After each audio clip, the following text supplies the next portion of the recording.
प्रिय विद्यार्थियों, साथियों, शिवा ग्रुप ऑफ एजुकेशन के यूट्यूब चैनल पर आपका फिर से स्वागत है। इस टॉपिक में हम वाच्य के बारे में पढ़ रहे हैं। लास्ट वीडियो में हमने वाच्य की परिभाषा पढ़ी थी और उसमें हमने ये जाना था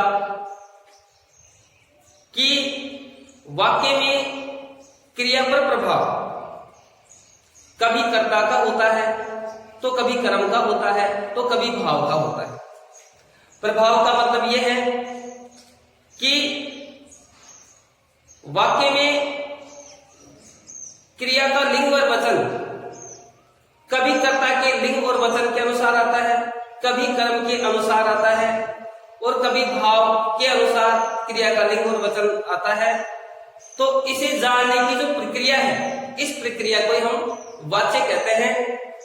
वाच्य के 3 प्रमुख प्रकार होते हैं, जिसमें पहला आता है कर्तृवाच्य। कर्तृवाच्य को एक बार हम फिर से बारीकी से देखते हैं। कर्तृवाच्य क्या होता है, इसकी परिभाषा है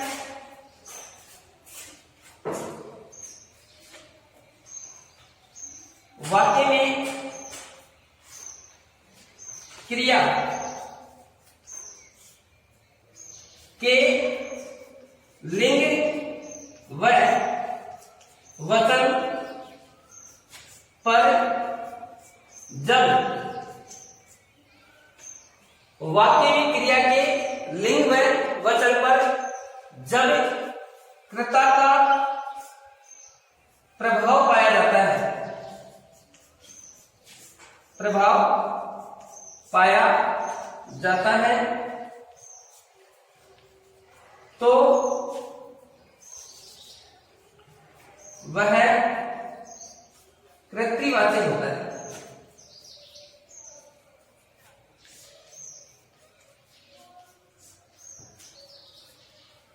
वाक्य में क्रिया के लिंग व वचन पर जब कर्ता का प्रभाव पाया जाता है तो वह कर्तृवाच्य होता है। कर्मवाच्य भी एक बार देख लेते हैं इसके साथ ही। कर्मवाच्य क्या होता है, जब क्रिया पर कर्म का प्रभाव हो, कर्म का प्रभाव हो, अर्थात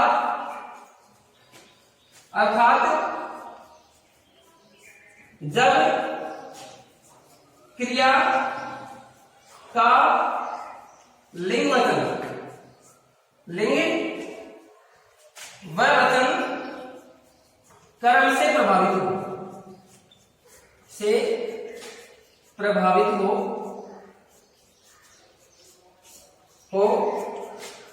वह कर्मवाच्य होता है, वह कर्मवाच्य होता है। अब हम इन दोनों के अंतर को स्पष्ट करते हैं। हम उदाहरण लेते हैं। मोहन पुस्तक पढ़ता है, एक वाक्य है, मोहन पुस्तक पढ़ता है। और दूसरा वाक्य हम लेते हैं, मोहन के द्वारा पुस्तकें पढ़ी जाती है, मोहन के द्वारा पुस्तकें पढ़ी जाती है। अब इन दोनों वाक्यों को हम देखते हैं और कर्तृवाच्य कर्मवाच्य के अंतर को स्पष्ट करते हैं। तो पहला वाक्य है मोहन पुस्तक पढ़ता है। इस वाक्य में हम देखते हैं,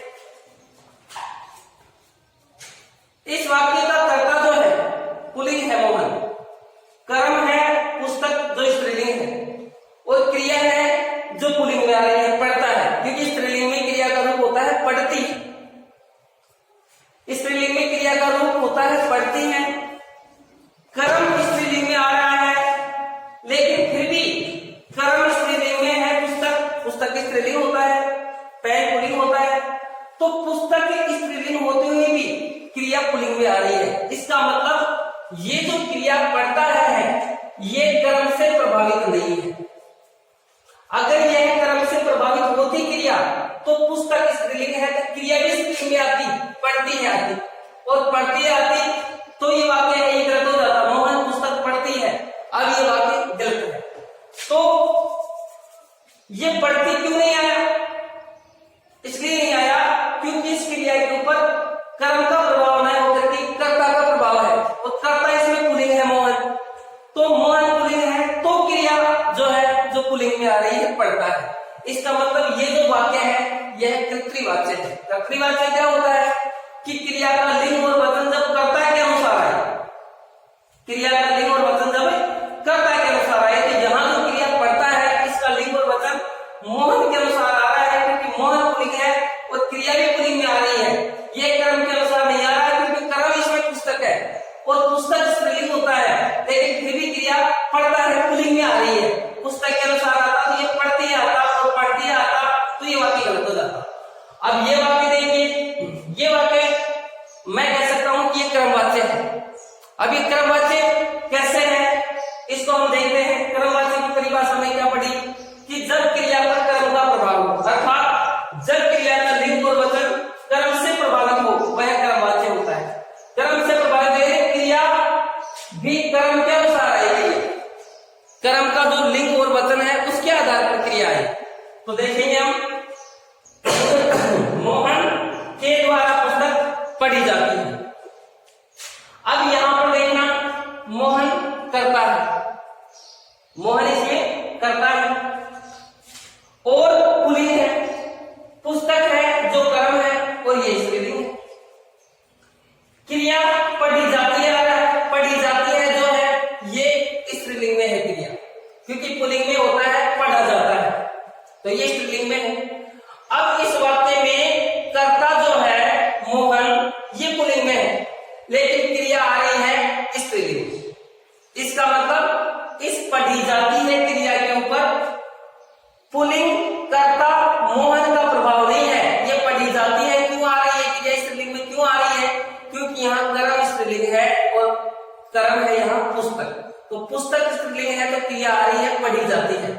अब देखिए अगर ये कर्तृवाच्य होगा, अगर ये कर्तृवाच्य होगा तो कर्ता का लिंग बदलते ही क्रिया का लिंग बदलना पड़ता है और बदल जाता है। अगर ये कर्तृवाच्य होगा तो कर्ता को बदलते ही, कर्ता के लिंग को बदलते ही क्रिया के लिंग को हमें बदलना पड़ेगा। जैसे मोहन पुल्लिंग है और मोहन कर्ता की जगह पुल्लिंग की जगह हम राधा कर देते हैं स्त्रीलिंग। अब राधा करने के बाद इस वाक्य को पढ़ते हैं, राधा के द्वारा पुस्तक पढ़ी जाती है, अभी भी वाक्य सही है। हमने कर्ता के लिंग को बदल दिया लेकिन क्रिया के लिंग पर कोई प्रभाव नहीं पड़ा। कर्ता के बदलने से क्रिया नहीं बदली, क्रिया परिवर्तित नहीं हुई। इसका मतलब इस वाक्य में इस क्रिया के ऊपर कर्ता का कोई प्रभाव नहीं है, चाहे यहाँ कर्ता पुल्लिंग में हो, चाहे स्त्रीलिंग में हो, चाहे यहाँ कर्ता एक वचन में हो, चाहे बहुवचन में हो, क्रिया पर कोई प्रभाव नहीं पड़ रहा है। क्यों? क्योंकि यहाँ पर क्रिया का प्रभाव है कर्म, क्रिया पर प्रभाव है यहाँ कर्म का। हाँ, कर्म अगर बदल देंगे इस वाक्य में, अगर इस वाक्य में हम कर्म को बदल देते हैं तो क्रिया आवश्यक हो जाएगी बदलना, और कर्म को बदलते ही अगर क्रिया का बदलना आवश्यक हो गया इसका मतलब क्रिया पर कर्म का प्रभाव है। जैसे पुस्तक है, इसकी जगह मैं कर्म कर दूं ग्रंथ, पुस्तक स्त्रीलिंग में है, ग्रंथ पुल्लिंग में होता है। अब देखिए मोहन के द्वारा ग्रंथ पढ़ी जाती है। अब हम ऐसे नहीं बोल सकते, ऐसे नहीं पढ़ सकते, इस वाक्य को ऐसे नहीं लिख सकते। मोहन के द्वारा ग्रंथ पढ़ी जाती है, देखो बोलने में ही वाक्य पता लग रहा है। या ऐसे बोले राधा के द्वारा ग्रंथ पढ़ी जाती है तो भी गलत हो रहा है वाक्य। गलत ये क्यों हो रहा है? इसलिए हो रहा है क्योंकि यहाँ कर्म को हमने बदल दिया। कर्म पहले स्त्रीलिंग में है, अब इसको हमने कर दिया पुल्लिंग में, और पुल्लिंग में कर दिया, अब क्रिया का रूप हमें बदलना पड़ेगा। तो कर्मवाच्य की सीधी सी पहचान है, कर्मवाच्य है जो कर्म से प्रभावित होता है। कर्म का लिंग बदलते ही अगर क्रिया का लिंग बदल रहा है, कर्म का वचन बदलते ही अगर क्रिया का वचन बदलना पड़ रहा है, इसका मतलब क्रिया कर्म से प्रभावित है और कर्म से प्रभावित है तो वह कर्मवाच्य है।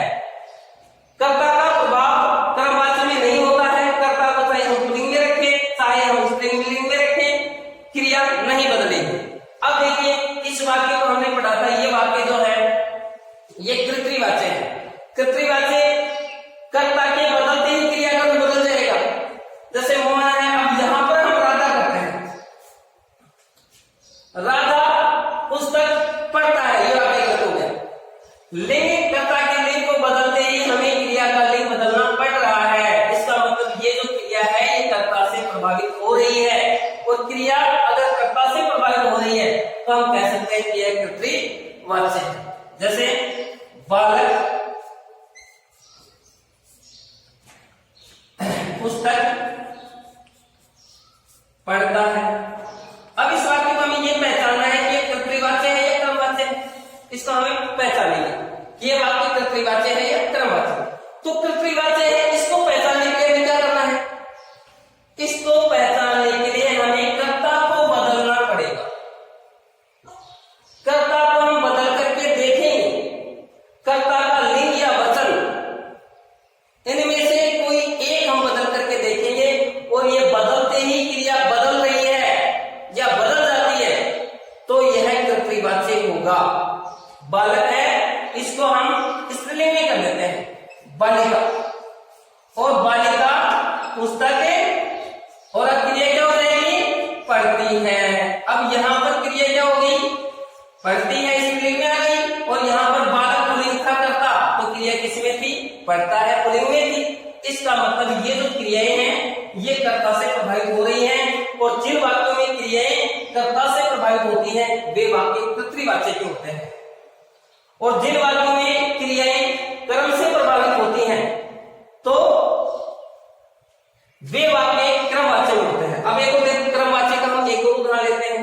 जैसे रमेश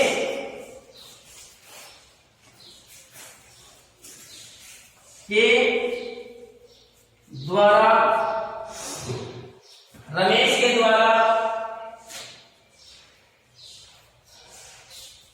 पुस्तक पढ़ी जाती है। रमेश के द्वारा पुस्तक पढ़ी जाती है। या हम दूसरा वाक्य ले लें, ये दूसरा वाक्य लेते हैं।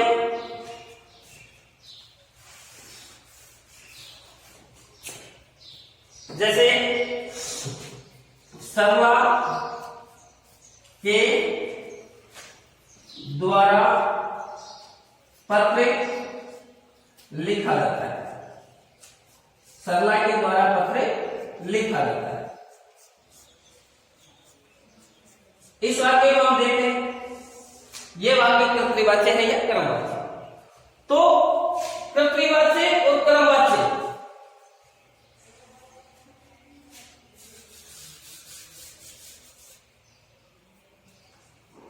देखने के लिए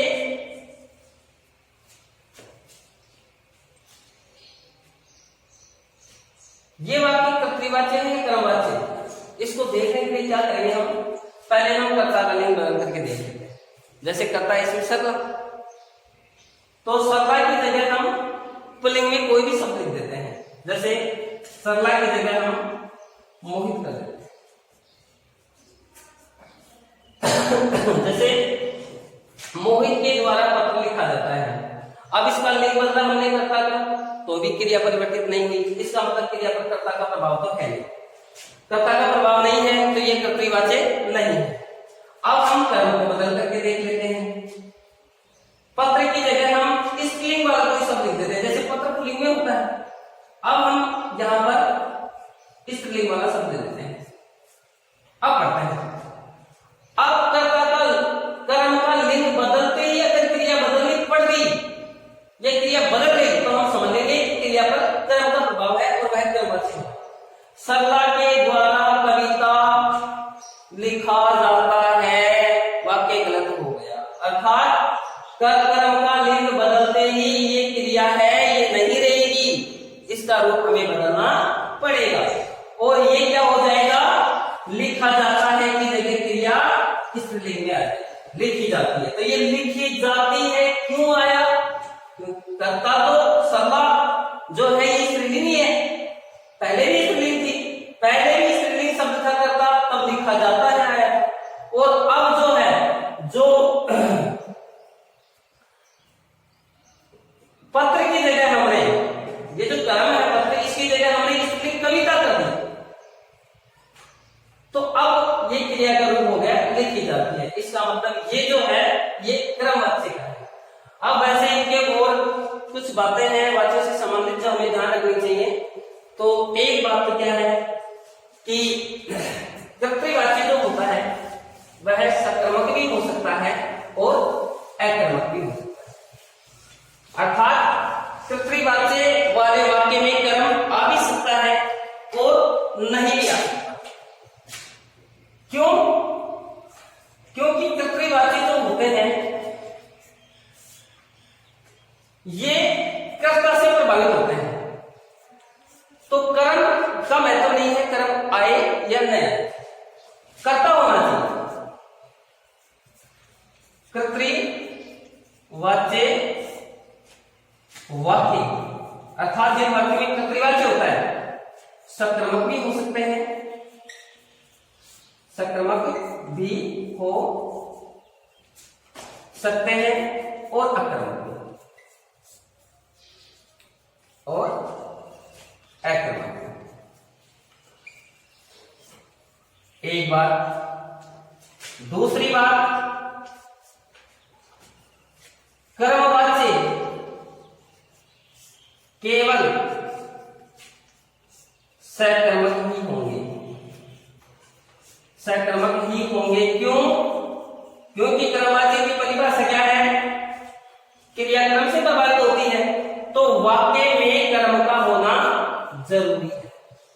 कर्म होगा तभी तो क्रियाक्रम से प्रभावित होगी। तो कर्मवाच्य वाले जो वाक्य हैं वे अकर्मक नहीं हो सकते, कर्म का होना जरूरी है। और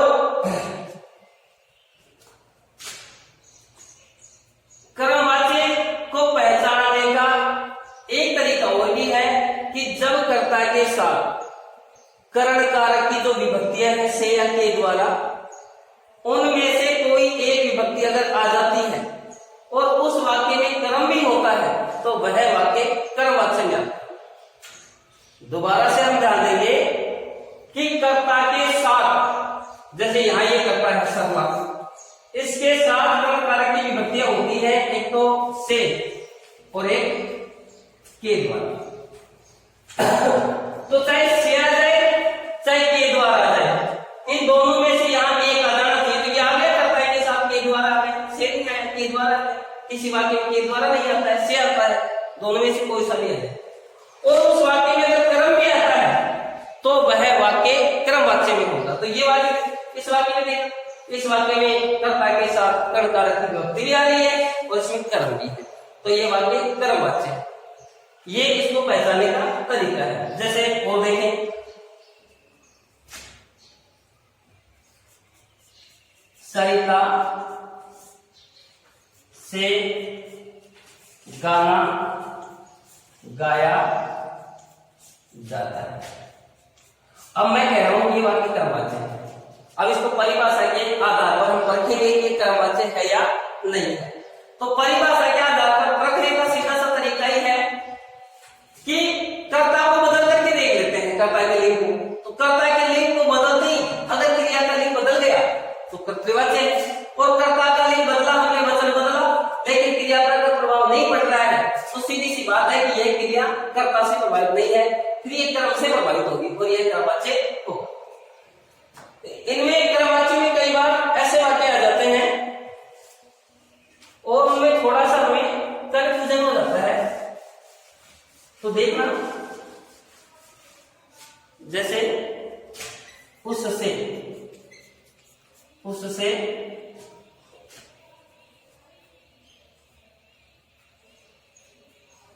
खाना खाया जाता है। अब ये वाक्य जो है ना, ये वाक्य कर्मवाच्य का है। कर्मवाच्य के लिए दो तरीके हैं कर्मवाच्य को पहचानने के लिए। एक तरीका तो यह है कि हम कर्म को बदल करके देखें, कर्म का लिंग बदल करके देखें, कर्म का लिंग या वचन समझ जाएंगे कि ये क्रिया कर्म से प्रभावित है। एक तरीका तो ये है।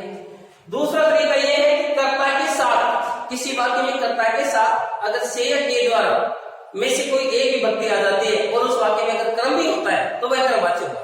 तो देखते हैं हम इसमें है नहीं, तो इसमें कर्ता के साथ से या के द्वारा में से कौन सा आया है। अब कई बार विद्यार्थी क्या सोचते हैं कि इसमें कहां से आया है, इसमें से आए नहीं, इसमें के द्वारा आया। तो उनके लिए मैं बताना चाहता हूं कि यहाँ से जो है ना ये विभक्ति देखो यहाँ आई और ये उससे में मिल गई, उससे ये जो से है ये इस वाक्य इस शब्द में मिल गई है, तो इसका मतलब से इसमें आ रहा है और इसमें कर्म भी आ रहा है।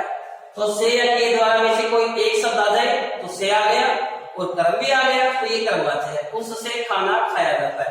तो एक तरीका तो ये है कर्मवाच्य को पहचानने का कि कर्म कार्य की विभक्ति देख ले कर्ता के साथ और उस वाक्य में कर्म देख ले, दोनों चीजें अगर आ रही है तो कर्मवाच्य। दूसरा तरीका परिभाषा क्या है, तो परिभाषा क्या है कि कोई वाक्य अगर कर्म वाक्य वाच्य होगा तो कर्म का लिंग वचन बदलते ही क्रिया का लिंग वचन बदल जाएगा। तो ये खाना है, जैसे खाना, तो खाना की जगह कोई हम स्त्रीलिंग शब्द लिखते हैं, जैसे खाना की जगह जैसे उससे चाय कहते हैं, चाय।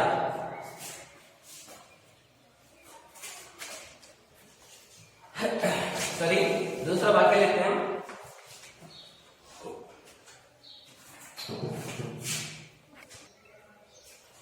तो इसमें हम कर्म को बदल करके देख लेंगे, कर्म को बदलेंगे हम। तो ये जैसे पुलिंग शब्द है खाना, तो खाना जो है कर्म, इसमें इसकी जगह हम कोई ऐसी खाने वाली चीज रख देंगे जो स्त्रीलिंग में आती है, जैसे उससे बर्फी खाई जाती। अब इस वाक्य में देखो, यहां खाना आया तो खाया जाता है, क्रिया पुलिंग। अब यहाँ पे हमने कर्म को स्त्रीलिंग में कर दिया, बर्फी मिठाई का नाम है और स्त्रीलिंग में है, तो ये क्या हो गया, खाई। इसका मतलब कर्म से प्रभावित हो रही है और यह कर्मवाच्य। अब हम लेते हैं भाववाच्य। तो भाववाच्य में क्या होता है कि न तो क्रिया कर्ता से प्रभावित होती है और न कर्म से। तो किससे प्रभावित होती है, भाव से। जैसे रोहित से चला नहीं जाता है। अब इस वाक्य को हम देखते हैं, रोहित से चला नहीं जाता है। तो पहली बात तो यह है कि भाववाच्य जो होंगे वो अकर्मक ही होंगे, अर्थात भाववाच्य वाले वाक्यों में कर्म नहीं आएगा। तो इस वाक्य में कर्म नहीं है, एक शर्त पूरी होगी, कर्म नहीं है। दूसरी शर्त यह है कि ये कर्म रहेंगे तो कर्म से तो प्रभावित होगा ही नहीं। अब हम कर्ता से भी प्रभावित है ये देख लेते हैं। तो ये रोहित करता है तो इसकी जगह हम स्त्रीलिंग शब्द रखते कोई, जैसे गुंजन। गुंजन जैसे किसी लड़की का नाम है, तो गुंजन से चला नहीं जाता है। अब देखेंगे कि यहाँ कर्ता का लिंग बदल लिया, यहाँ रोहित पुल्लिंग में था, यहाँ गुंजन हमने स्त्रीलिंग में रख दिया कर्ता, लेकिन फिर भी क्रिया का रूप नहीं बदला। रोहित जिसमें लिखा है करता है वह भी नहीं जाता है, यहाँ स्त्रीलिंग में रख दिया करता तो भी नहीं जाता है, क्रिया आ रही है। इसका मतलब कर्म तो है नहीं इस वाक्य में, एक बात। और कर्ता से हमने देख लिया कि कर्ता से प्रभावित नहीं है, तो ये वाक्य जो है ये भाववाच्य है। और इसमें एक ध्यान देने की बात और है, वह बात यह है कि ये वाक्य ज्यादातर नकारात्मक आते हैं, मोस्टली अधिकांशतः नकारात्मक आते हैं। तो नकारात्मक आने का कारण क्या है, कारण यह है कि इसमें असमर्थता का भाव छिपा होता है। जैसे रोहित से चला नहीं जाता, तो भाव का प्रभाव होता है क्रिया पर, तो यहाँ भाव क्या है, यहाँ असमर्थता का भाव है, कर्ता से प्रभावित है नहीं और भाववाच्य वाले वाक्य में कर्म आता नहीं है। तो कोई भी ऐसा वाक्य है, हमें ये पूछे कि इसमें कौन सा वाच्य है, अगर हमसे ये पूछा जाए कि इसमें कौन सा वाच्य है, तो सबसे पहले तो उस वाक्य का कर्ता चेंज करके देख लेंगे, कर्ता का लिंग वचन। कर्ता का लिंग वचन हमने चेंज करके देख लिया और क्रिया प्रभावित उससे नहीं हुई, क्रिया के लिंग वचन में परिवर्तन नहीं हुआ, इसका मतलब कर्तवाच्य नहीं है, कैंसिल हो गया। अब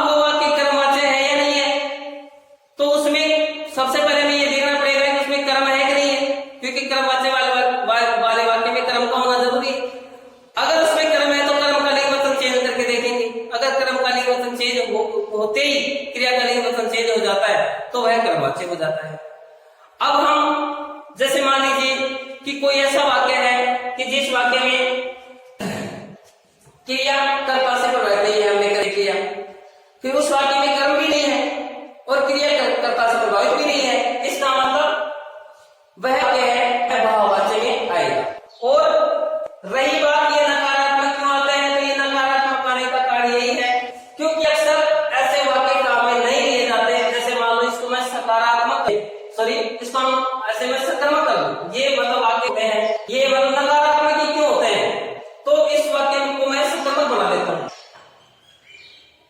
जैसे रोहित दूध पिया जाता है। अब इसको सकर्मक में बनाते ही ये भाववाच्य में नहीं रह जाएगा, क्योंकि इसमें कर्म आ गया और भाववाच्य वाले कर्म को उन्हें कर्म नहीं चाहिए, तो ये तो कैंसिल हो गया, ये भाववाच्य है। अब इसमें मैं देखता हूं कि इसको नेगेटिव जो देखो, जैसे रोहित से चला जाता है, अब ये वाक्य किसमें आएगा? ये भाववाच्य आएगा, क्योंकि इसमें कर्म है नहीं, तब से ये क्रिया प्रभावित है नहीं, तो न तो कर्ता का प्रभाव है और कर्म तो इसमें है नहीं, तो कर्म से तो ये प्रभावित हो ही नहीं सकती, ये भी भाववाच्य है। लेकिन ऐसे क्यों नहीं लिखा जाता रोहित से चला जाता है? ऐसे ना करके अक्सर ऐसा ही आता है कि रोहित से चला नहीं जाता, मतलब नकारात्मकता का भाव, नेगेटिविटी का भाव आता है। ये क्यों आता है? ये इसलिए आता है कि अक्सर ऐसा बोला नहीं जाता है कि रोहित से चला जाता है, ऐसे बोला जाता है रोहित चलता है, चला जाता है, ऐसे नहीं बोली जाती है, रोहित चलता है ऐसे बोलते हैं। हाँ, अगर असमर्थता का भाव है तो ऐसे अक्सर जरूर बोले जाते हैं कि रोहित से चला नहीं जाता, मुझसे खाया नहीं जाता, उससे हंसा नहीं जाता, उससे बोला नहीं जाता। ऐसे तो हमने क्यों सुने हैं? ऐसे नहीं सुने कि उससे बोला जाता है, ऐसे नहीं सुने, ऐसे बोलते हैं सब वह बोलता है, बोला जाता है नहीं बोलकर के ऐसे बोलता है कि वह बोलता है। लेकिन नकारात्मकता का भाव अगर आता है तो फिर हम कहते हैं इससे बोला नहीं जाता है। इसलिए भाववाच्य वाले वाक्यों में नकारात्मक वाक्य ही आते हैं, अर्थात नकारात्मकता का भाव रहता है। तो भाववाच्य वाले वाक्य पहली बात आक्रमक होंगे, कर्म होगा ही नहीं। दूसरी बात नकारात्मक होते हैं, लेकिन हमेशा नहीं होते, अधिकांशतः नकारात्मक होते हैं। तो इस प्रकार ये अपना वाच्य का जो टॉपिक है ये अपना क्लियर हुआ। मुझे आशा है कि आपके समझ में आया होगा। धन्यवाद।